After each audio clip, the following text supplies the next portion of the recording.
From this to this, I finally found the answer to noise problems. Hololan Lark A1 noise cancellation is something every single vlogger needs. Check this out. This is how I sound without Lark A1 noise cancellation.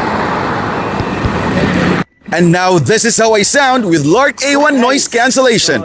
See the difference? Equipment is very important, especially when you are doing voiceover. So I got mine in Amazon. So of course I got mine in Amazon. Now I will unbox. I will check if it is the Lark A1 is good or not. So let's unbox, guys. The voiceover or voice recording.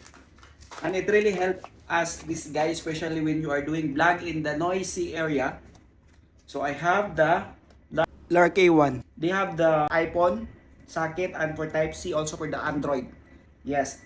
Also, Type-C also is for the iPhone 15 and 16. It's working. Yeah. They have also for the iPhone 13. Yeah. So let's check, guys. From Hololan Lark A1. Yes, available in Amazon, guys. To those who want to buy like this, it's good quality for the audio or if you're doing voiceover. But anyway, let's try. Okay, so this one. And they have this Hololan Lark A1.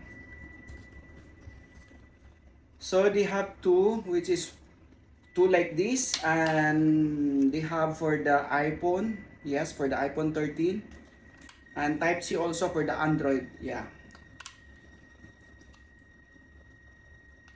Okay, guys, let's see if it is working good or not. Just check out for the next vlog. Okay, I will try it on the noisy area. Okay, guys, thank you for watching. Please don't forget to follow, like, and share. Thank you so much, and have a nice day.